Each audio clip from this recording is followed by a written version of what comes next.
great content. Again, we're really excited to have Dean Belanger from the University Libraries with us today. And she is going to share with us her leader lens all around emotional intelligence. And quite frankly, when we were talking about this topic and we should embark on leader lens, I said it has to be Dean Belanger. She is so wonderful in this area. So, without further ado, Dean. Thank you.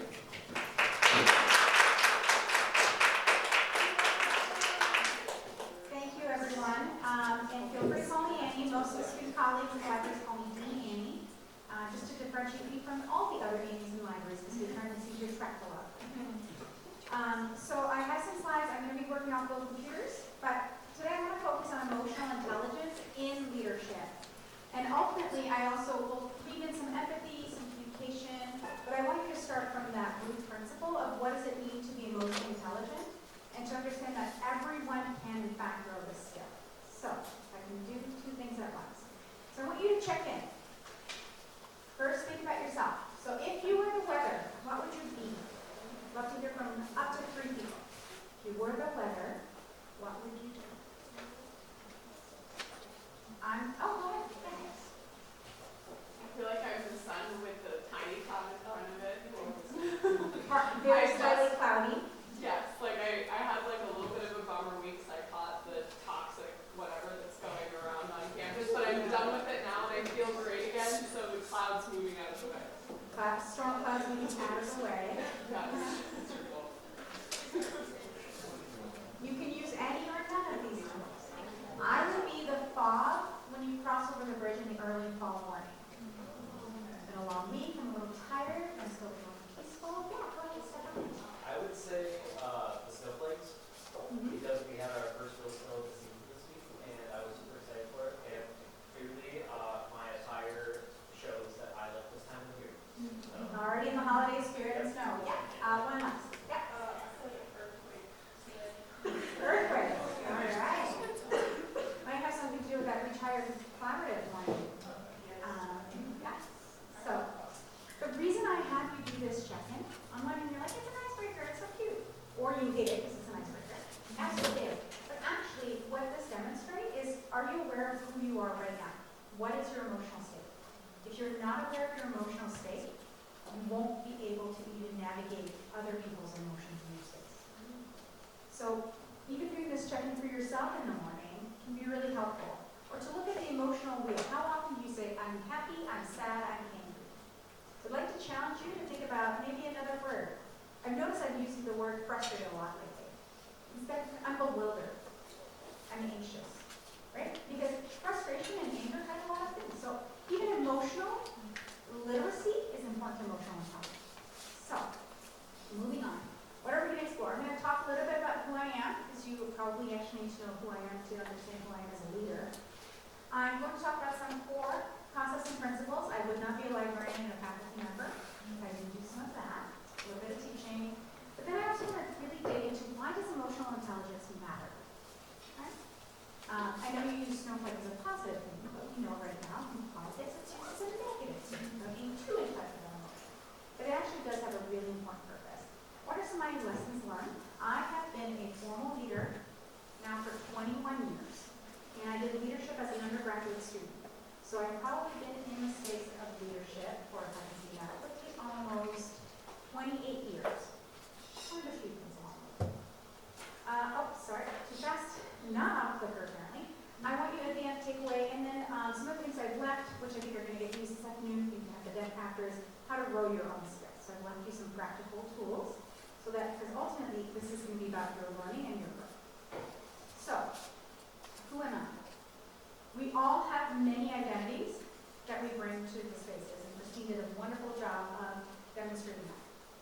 What you probably see is a short white person with glasses, right? You'll definitely see that. If you're sighted, I should say, you will see that. I'm also disabled. I carry chronic illnesses, sometimes my mobility is impacted by them, and it affects my life, my quality of life. It also affects how I view the world. I'm also cisgendered, so I sit in privilege in that. Identify with the gender that I was born into. However, I'm also female, which, depending on the day, may or may not be seen as a dominant identity. English is my second language. I'm on a permanent residency status. I have the right to work, the right to own property, and I have the right to be deported. We do not actually have rights in this country. I'm also Quebecois, which sounds really romantic, right? Montreal, it's so beautiful. That's also a culture that was oppressed for a really long time by the English Commonwealth. And so my mother did not get to go to school in some ways with French language materials. I have a history of poverty. I grew up below the line of poverty. I grew up in apartments you often see in movies about New York in the 1800s. The upside of that, we had a huge community. If there was enough for one, there was enough for two.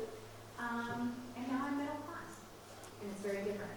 I'm also a first generation college graduate. My mother has a second grade education. I come from a single parent family. So education was seen as a way out of poverty. And for us it worked. Doesn't always work, but for us it worked. And I have a master's degree, so I'm pretty highly educated. That's a lot of privilege there. All of this matters because who we are brings biases, positives and negatives. They bring our own cracks in our lenses and how we view the world, how we interpret the world, how we interact with the world.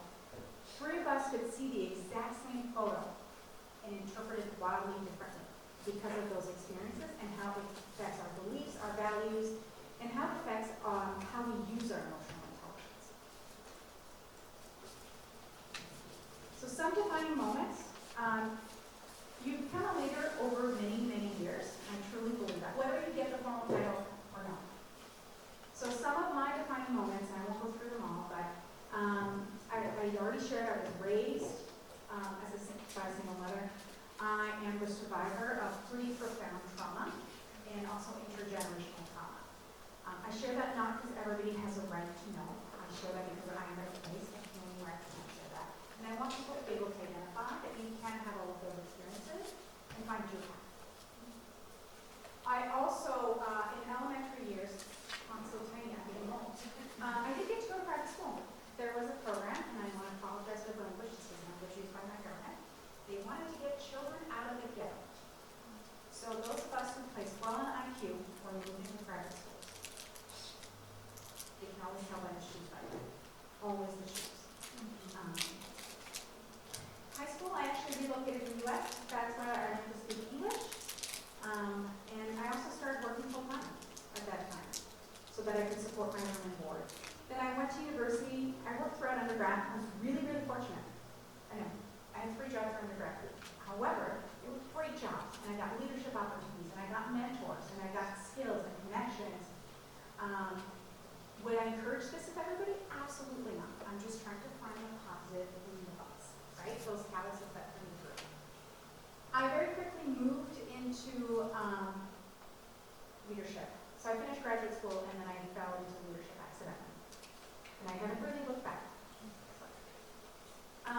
So who am I as a leader? I bring a practice that is transformational, participatory, high empathy, communicative, growth focus, and values aligned. So just gave you a lot of jargon. I work to center the humans in the work that I do. I work to balance organizational care and individual care, and I want to see what is good and how do we transform. So I'm not a visionary, but what is the vision and how do we get there? So for example, in my workplace right now, how are we radically user-centered so that we help our students succeed and graduate? So I have this quote from Barack Obama, that values are what will get you through hard times and good times. They're the things that give meaning and purpose to what you do, right? Back to knowing who you are. You've been doing some of that work and understand through this industry. It's really important to know who you are and to keep re-anchoring to that. Okay. So I gave you a little bit about my vision of leadership, just that it's human-centered spaces of belonging. We should bring growth focus for today and tomorrow. So how are we helping people on their journey? We also want to have some cognitive empathy, generous accountability, and equity lens. So I will explain some of that in my learnings as well. But how are we, cognitive empathy, I'm not, you're sad, I'm sad with you. That's not what I'm talking about. I'm sad, I'm trying to understand and create shared understanding why you're sad. And then the generous accountability, if I see you keep doing something, it might be nicer, that's wrong, or that's off. It might be nicer to say nothing, but the kind thing is to let you know so you can improve before it becomes a problem. The example that I often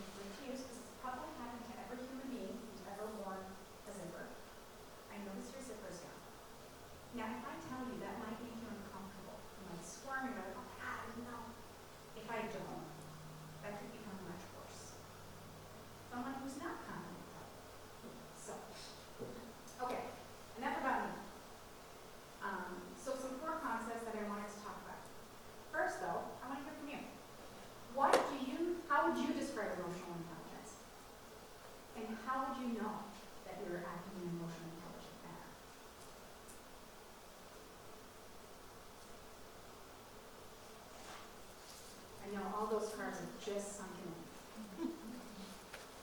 So maybe just start with the start. What do you think is emotional intelligence? Think of something. Being able to understand and label exactly what you're feeling, nuance, and then also be able to do that for other people. So listening to yourself, knowing and labeling your emotions for yourself and maybe for others. Absolutely, yeah. To kind of piggyback off that, I would label it as being able to understand why you feel the way you feel and how you communicate that to others.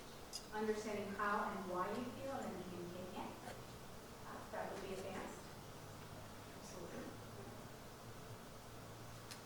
It's also how, right? How do you know it's happening? Because you're actually able to state your needs. Yeah, go ahead. I feel like it's usually pretty associated with empathy and how that works. Mhm. Yeah. No, that's okay. Yeah, empathy and how it works, right? Especially authentic empathy as opposed to rudeness empathy. Have you ever had someone say, good for you, bless your heart? Yeah, go ahead. And like someone who's emotionally intelligent is able to kind of recognize what they're feeling and maybe not get lost in their feelings.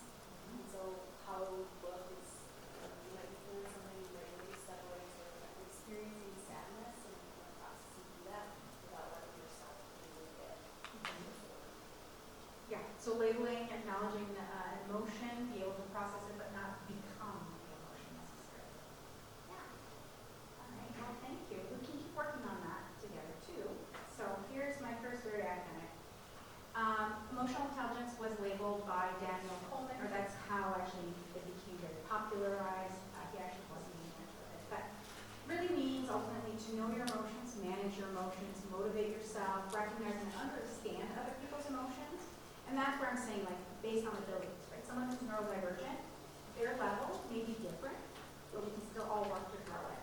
And then manage relationships. They actually talk about managing other people's emotions. You're never going to manage somebody else's emotion unless you're manipulating them, which I would encourage you not to do.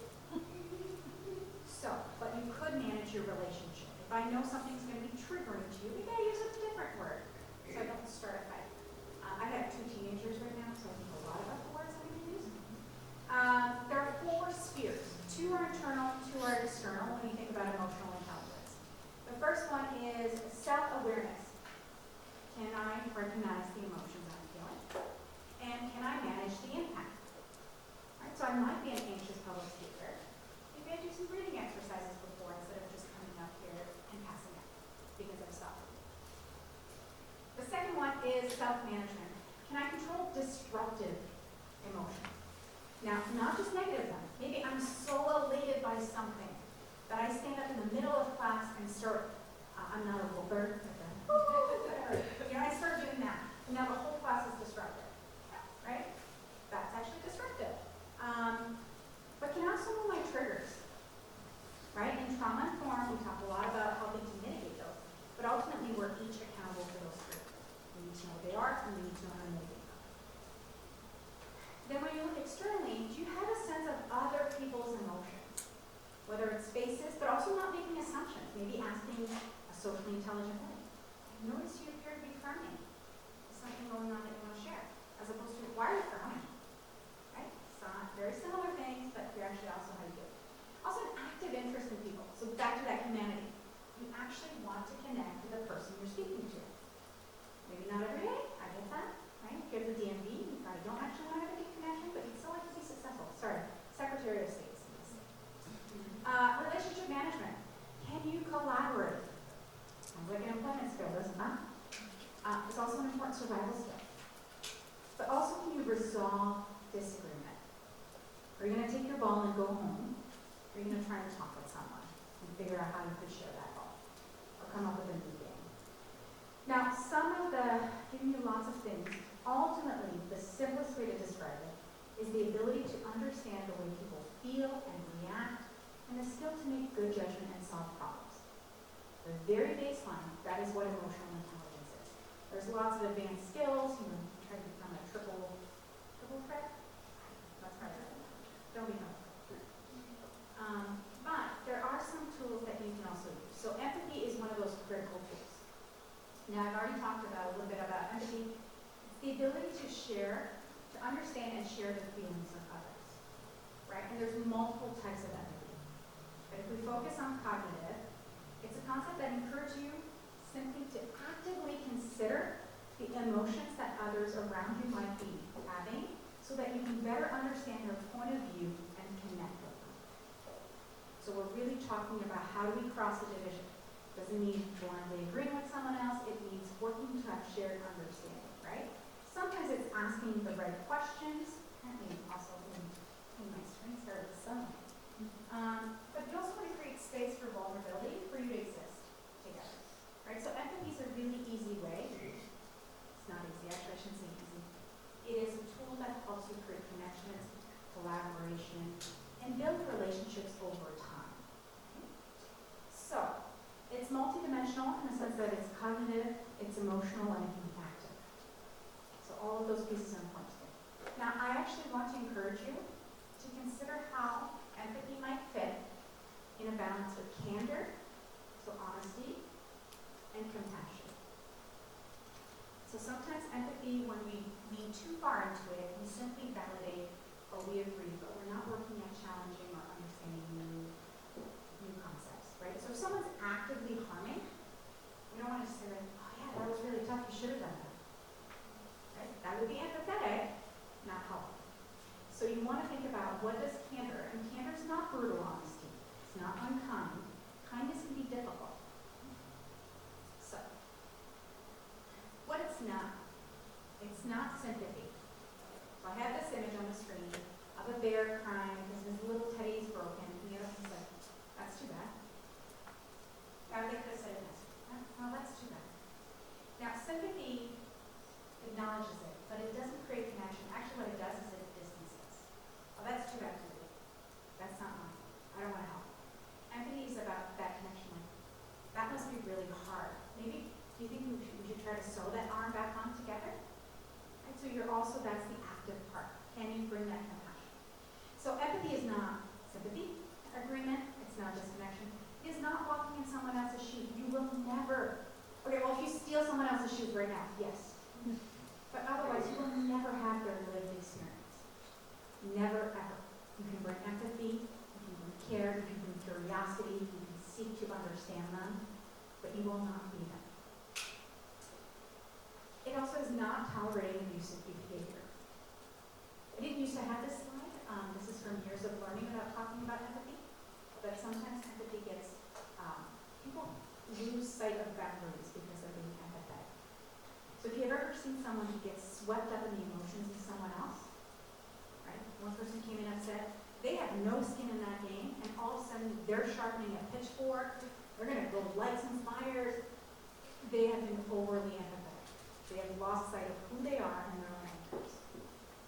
All right. So why do you think all of these concepts matter?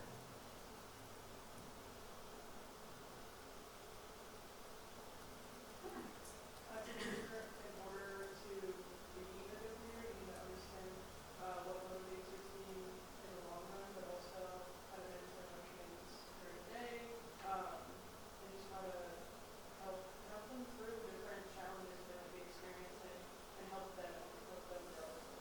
Yeah. So help others grow, help manage emotions, help understand what their motivations are in the long term. Yeah, go ahead. I think emotional intelligence could enable you to form friendships and keep friendships together during like difficult times.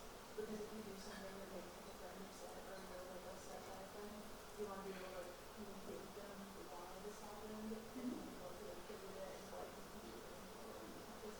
Yeah, so create, navigate, retain, and sustain deep relationships, right? Friendships, but it could be deep work relationships. Absolutely, yes. No. I really think that emotions lead to behaviors, and behaviors are really just like another form of communication to be able to like pick up on those things. I think it's really important. Yeah, emotions lead to behaviors, and behaviors often is what we can see. And it's a form of communication, absolutely. Step on that. I think it can really help with conflict resolution as well, trying to figure out if someone has done something that you disagree with, whether there's a conflict, being able to understand the other person even if you don't agree with them or if what they've done is wrong, just being able to understand and humanize that person a bit. Yeah, so with conflict resolution, one, resolving the conflict, but two, then just humanizing them as you're navigating that conflict, right? Absolutely. Yeah. Well, the first reason why it's really important to leadership, these are questions you can take later. Don't worry, you don't have to write them all down. But there are, in my mind, there are 5 pieces that you need to have to lead yourself. And ideally, these are before you're in a formal leadership role, but they're good for you to re-own and ask yourself how you're doing with them. So self-discovery.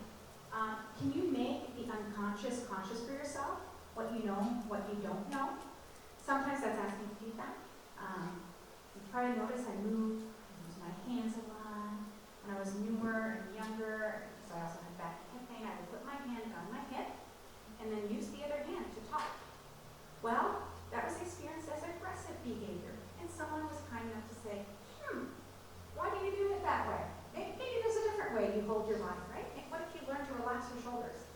But that self-discovery is important. Some of it you can do on your own, right? So I gave you some reflection questions that are going to be helpful to you over time. And can you accept who you are? Can you honestly know yourself? Not just your aspirational self. Who are you today? The good, the blemishes, all of it makes who you are you. Can you manage yourself? Can you build habits of mind and practices? So I will give you an example. I know that one of my stress responses is to organize. I can crisis manage anyway. Now, if you're coming with me with tears, and my response is, I've got a 10-point plan for how we're going to resolve the situation, I'd probably skip the part where I am just a human with you first, where I need to hear the struggle you're having, and maybe after you'll appreciate my 10-point plan for how we're going to resolve the situation. Okay? But that's the self-management to know, my instinct is going to be to jump right in. I just need to lean back and listen and be there. Can you have self-growth? Can you cater a sense of curiosity in that growth mindset? Here's, as Kristen said, there's humanity. As a leader, as a human, you're going to mess up. You mess up little, you mess up big. Sometimes you're going to fail forward. It might even have a good outcome. Can you question that and not sit in a spiral of shame, but rather identify what you own, what you learn from it, what you want to try next, and how you can do it different? And then also self-compassion. And that's a newer app, and I'll talk about that in my lesson 1 and 2. But can you build a foundation of resilience for yourself? We talk a lot about being compassionate to other people. How are you speaking to yourself? Right? That inner critic?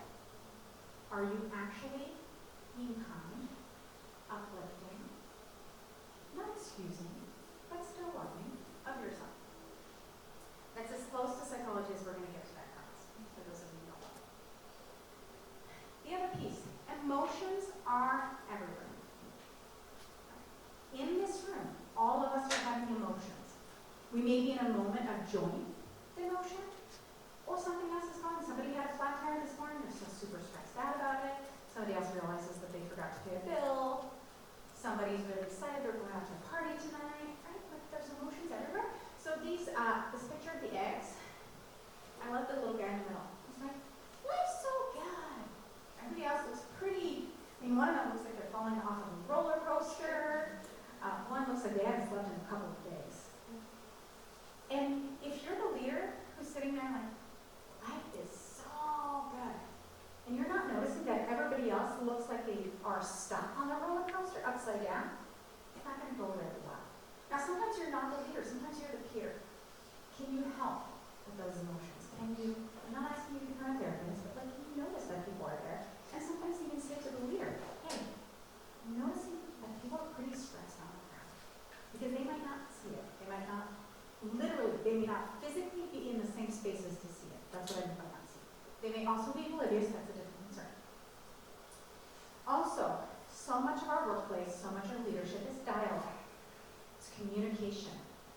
Emotions are in communications. Only 5% of communications happen through words. Body language, our script. Right?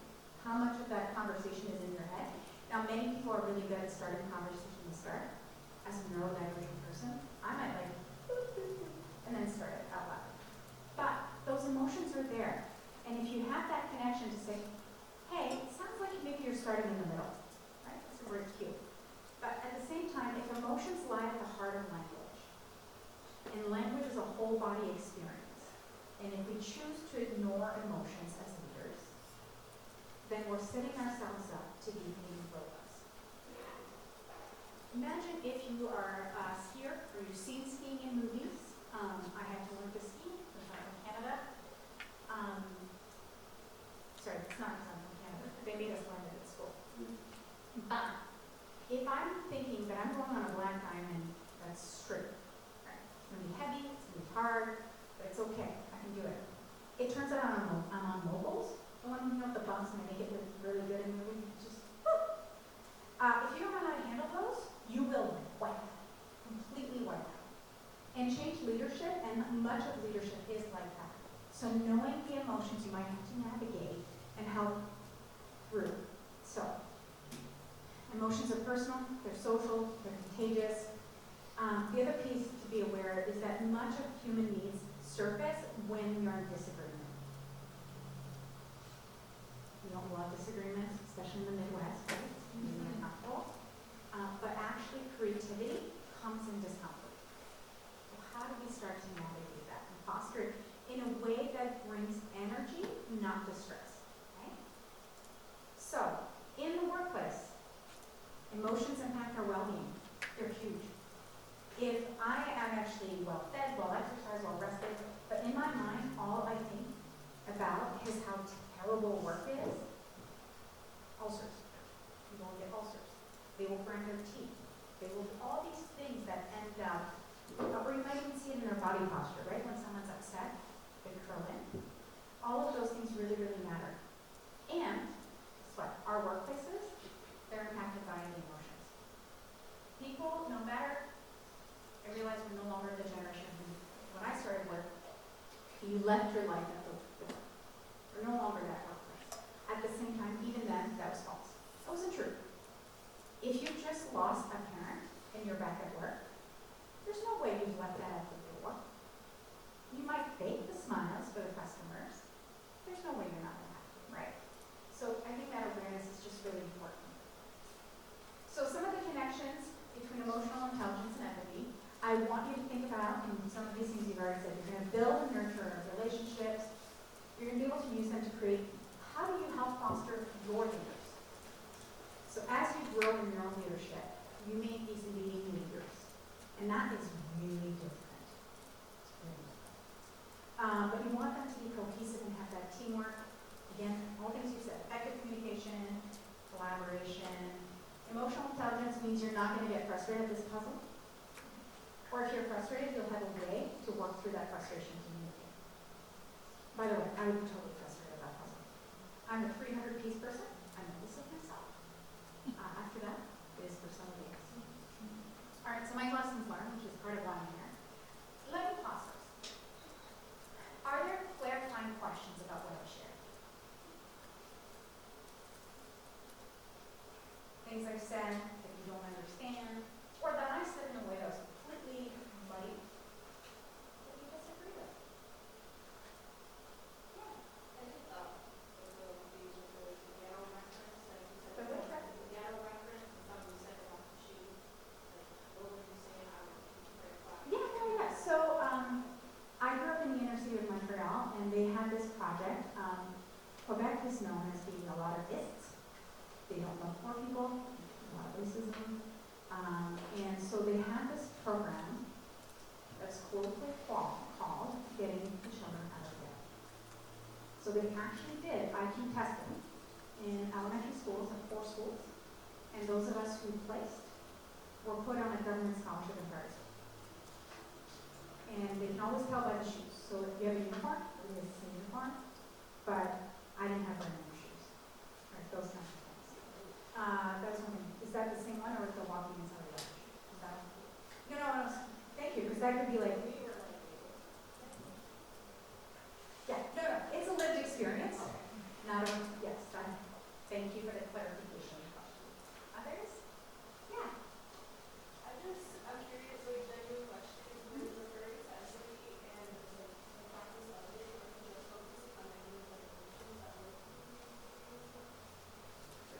So when you think about empathy, are we only focusing on negative emotions? No. In leadership, that's often where we focus because there's toxic positivity. Right? So if you've ever had, I don't know if you've had a parent or a cousin like this, anyone, it's all going to be fine. You're sitting there, you're bleeding, it's all going to be fine. That may be true and that's a hopeful message, but it's not acknowledging that like, you seem really hurt right now. That's why often it's in that way, but it could be a really positive thing. It could be that there's a lot of positive energy that's going on, and you may not be feeling it. So how do you help to connect with that?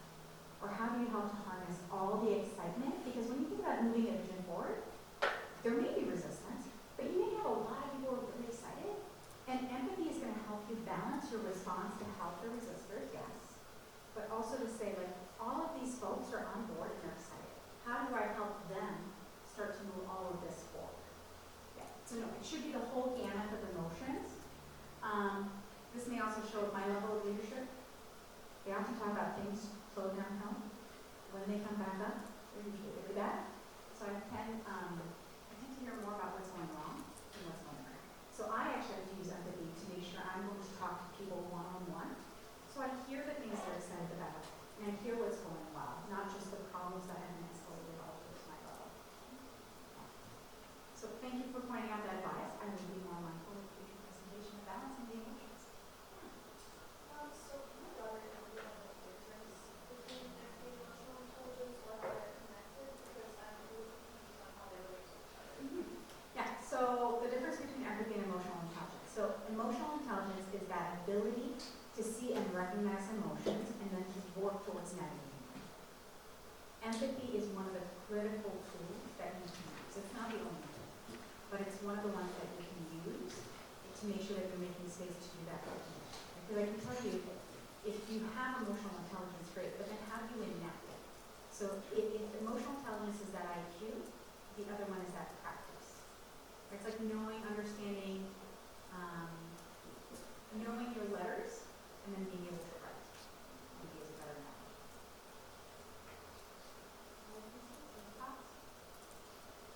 Alright. Let's dive back into the piece that is actually harder for me. Just continue to talk about myself. So just transparency. This part took me way longer than it should. I had a workshop and I realized I'm just teaching a lecture. So my lessons learned. First of all, know who you are. So I talk about these leadership maxims. It comes from a book called One Piece of Paper. He was a military commander. He became a leadership coach. He put me in a full existential crisis. Read this book as part of a leadership development. And I was like, I don't know how to lead. I don't know who I am. I don't know anything. It may have been that I was also sleep deprived with 2 toddlers. But that being said, the maxims is that it's a rule of conduct or behavior that guides your actions or decisions. It's a phrase that helps other people know how you're going to be in situations. That's really all it is. And I remember coming to work, and I saw one of my coworkers, Judy, and she's like, what is wrong? Empathy, right? She just saw my face, was like, I've been up all night trying to figure this out. I could not figure it out. And she's like, okay, take a breath. That's a tricky one. Not everybody appreciates being told to take a breath. And she's like, no, you have them. And she listed all these phrases that I used all the time to describe what I was doing. So then I wrote them down. And I ended my existential crisis. The first one is there's a boulder in the path.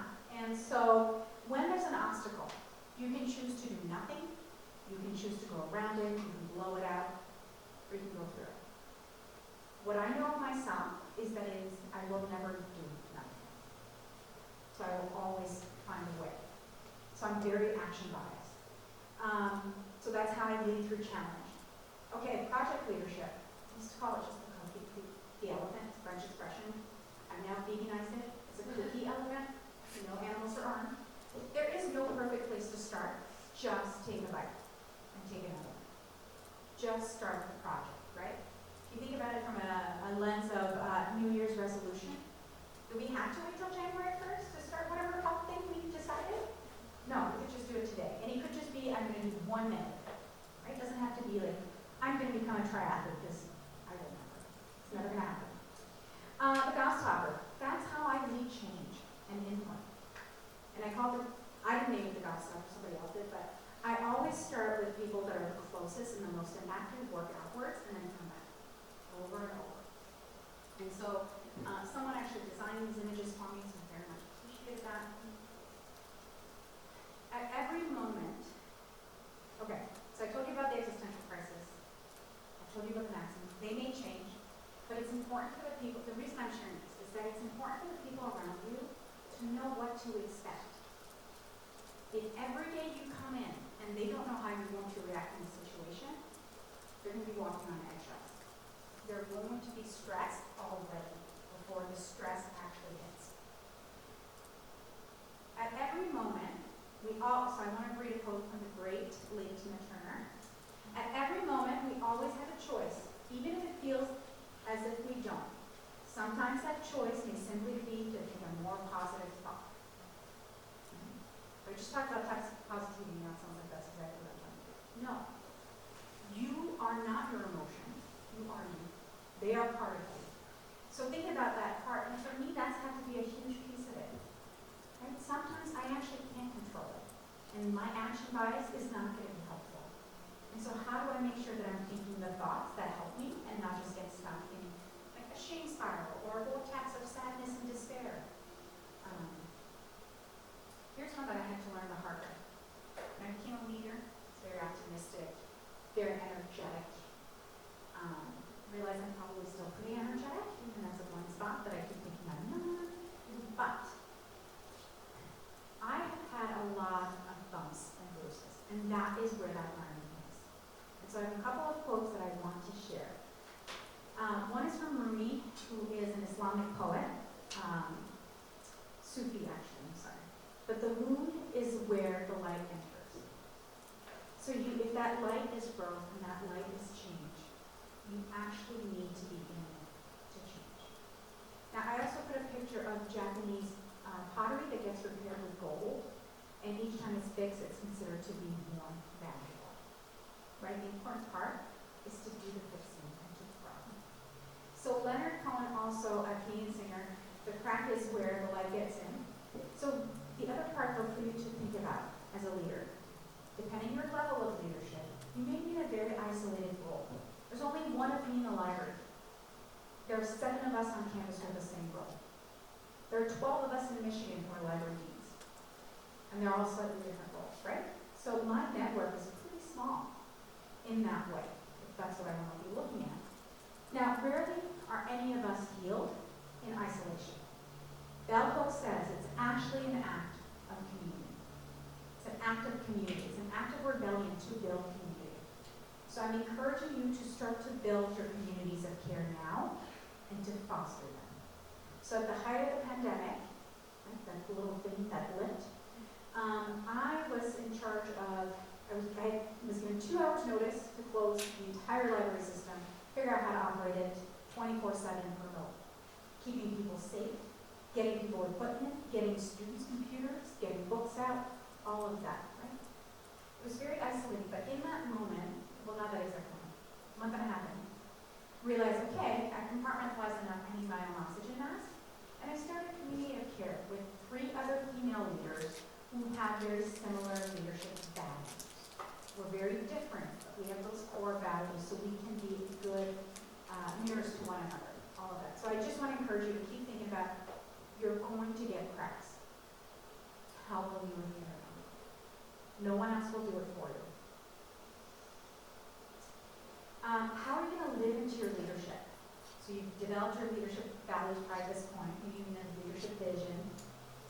When things are good, it's very easy to live into that value. And those values and that vision, how are you going to live into it when it's hard? When you're being challenged? Whether it's your own health, or something in the organization, or a hard relationship, how are you going to do that? So some of the things I encourage you to think about is, how do you keep living your values? And if you have more than 3 values, keep finessing them. Because in a time of stress and duress, I swear there's lots of positives about being a leader. Just the lessons learned, I feel like I've learned them mostly when I'm like on my knees, like surviving something hard rather than easy times. But what are the ones that you will never give up on? You will not compromise. You would rather give up your job than compromise. Those are the truest values. How do you empower others? Because you can't do it all. What's your ability to act and how can you be in the community? I also wanted to share a little bit about those limits to empathy, right? I don't want you to be thinking about that care is about and for others means sacrifice for you. Leaders need to refill their own cups, and you need to heal yourself. Okay? You need to find the things that bring you joy, the things that bring you fulfillment, the things that energize you. Empathy does not mean that we allow our safety to be compromised or our boundaries to be trampled. There are, in fact, limits. It does not excuse bad behavior. But I might understand you had hypothermia. Let's get you help. It's actually a lived experience at work. Someone showed up with hypothermia. Didn't go so well for them. And at the same time, I still need to say bad behavior wasn't okay. Arms in the eye with a holder. That's going to be a hard one as a leader sometimes when you're trying to navigate conflict for others. But I also want you to start to think, what other limits should you collectively hold as a leader when you think about this? So there's this great quote from James Baldwin, and it wasn't quite intended for this, but I think it still fits. We can disagree and still love each other unless your disagreement is rooted in my oppression, denial of my humanity and right to exist. Ultimately, as a leader, you need to help navigate that one person ends where the other person starts, right? So you can't, they're all of them are yours. All right, we're done. One takeaway. Who wants to share? Give me your takeaway for us. The first step in practicing emotional intelligence with others, practicing it with yourself, and making sure you're really aware of where you're at currently, maybe some goals you have as far as managing your emotions, and really taking the lead on it. So the first step of emotional intelligence for others is with yourself. Absolutely. Anyone else? Anyone who hasn't spoken yet? No. I won't bite. Maybe I shouldn't smile so broadly as I said that. I really love how you said it's an act of rebellion to build community, because I feel like, especially in our day and age, it's the default to disconnect or to isolate, especially after COVID isolation, so easy. Like, it's just the natural state to just like pull back.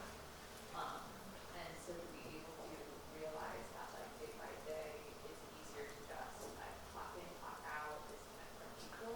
And so to like actively work against that is work.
so sharing those maxims so that others can think about them, practice, maybe get their own, practice their emotional intelligence, what you said.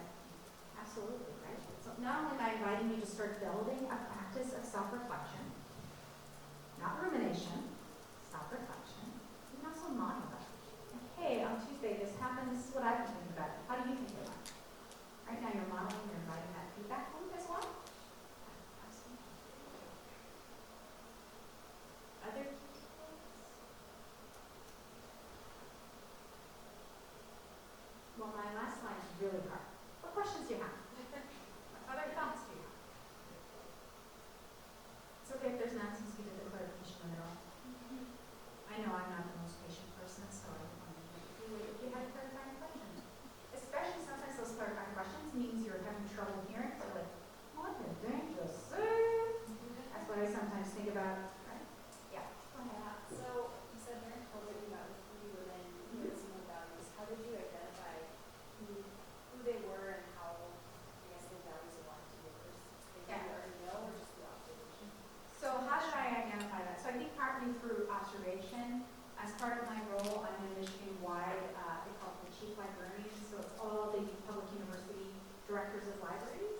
And so I had observed how they talked about staff, how they talked about colleagues, how they talked about change, and noticed that they were bringing care and awareness and empathy to their folks, and talking over lunches the previous 5 years with 4 years with them, knowing that they also took things, what we would say, they're highly sensitive, right? Noticing a lot of things about people around them. So I sent an email and I said, I'm wondering if you're also feeling isolated. I'm happy to organize a Zoom call. And so we met monthly for 3 years. This is the first fall I dropped the ball, but we're restarting in January. I did that. The other one woman I met with pretty regularly, and oddly enough, I met her, just went to a conference, and the conference organizer sent out an email and said, folks can't get hotel rooms, anybody willing to share? Well, sure. I'd like someone who's female identifying, otherwise I'm good. I will share. So 3 people reached out to me. They first come, first serve.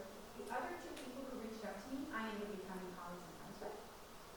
And so we met each other at the conference. They were like, oh, thank you for offering. I do some empathy. We should find a room, everything okay. And then just got talking about our scholarship and realized that our leadership philosophies were very similar, but working in very different fields. So one was in charge of a medical library, so we're still getting some good perspective. So I don't know that I answered your question, like, what's my method? Because it's kind of serendipitous and public. No, it was good. I feel like from that, it sounds like a lot of relationships and being intentional about going out of your ways to build community. Yeah, and if you like me really dislike networking, okay, walk into a room and give yourself a goal. I will speak to 3 people I don't know. Out. And then you just ask them questions, right? They're human. What do you like? What do you do? I have a whole queue I listed, like the in sitcoms where the person has like their conversation prompts. Just memorize my number in the queue card anymore. But sometimes you end up having really interesting conversation and you stay for a long time. As opposed to standing at this front of the rooms and there's 100 people here, what am I going to do? So just find what works for you. And that's also about knowing yourself, right? I know some people who can walk into a room with 100 people like, how exciting is this? I can meet 100 people. And they just like, it's like watching a barracuda. And I'm still over here, like a little guppy, waiting in the coral. I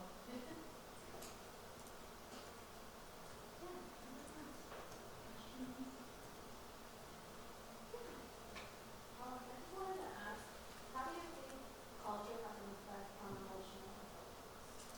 What does culture have an effect on emotional intelligence? I think it has a lot of impact in how it's expressed, how it's identified. So the cues that we look for are going to be very different, right? So the other thing that intertwines with culture is language. So in the U.S., the macro culture, overarching dominant culture, is individualistic. It's straight to the point. It's direct. Right? Give me your 3 bullets. You can cold call. I don't, but you could cold call, and that would be okay. That's called low context culture. European countries like France are more in the middle. We still use a lot of language, words, but there's a lot more physical cues. Depending on the relationship that I have with you, so in Quebec or of the French culture, if I just work with you, I'm going to shake your hand and I might do one kiss. If I'm close colleagues with you, I will shake your hand, hold your shoulder, and give 2 kisses. But if you don't know that, you have no clue who's getting kisses and why. And also, why are we kissing at work? That's a whole different question, but I don't do it in the U.S., don't worry. And then all the way on the right, and then you have further in the middle are Spanish-speaking countries. So all the Latin languages tend to have more of that mix. And then as you get further on the right, it's called high context. You have countries like Japan and Korea and China, where cues are critical, the way you incline your hand. You would never start talking about business right off. You would just walk into a room, say your names, and be like, okay, here's our agenda, let's go. You have to build a relationship. You have to understand the hierarchy. And so, to me, it's emotional intelligence is those 4 quadrants still exist, but how you're managing that is going to be widely different across cultures. And that's where cultural humility and cultural curiosity is going to be really important as more cultures are given a space to understand. So one of the examples, it's not mine, but that a person I work really closely with, she uses often, she comes from a microculture in the U.S., a smaller culture where it's higher contact than the main.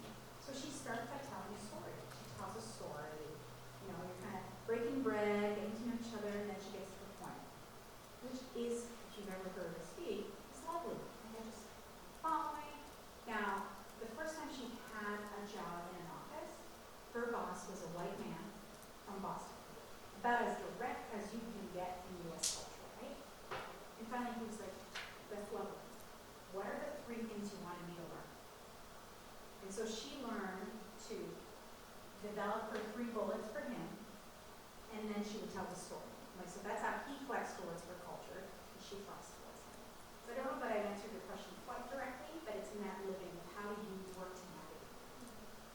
Yeah. I also want to acknowledge that neurodiversity is going to impact you how much ability to recognize other people's emotions.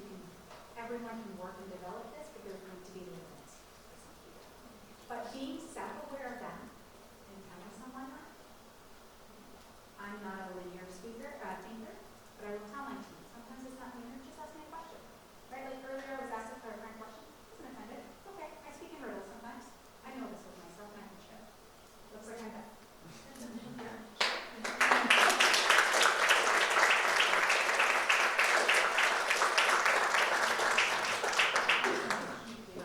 That was awesome. I learned a lot.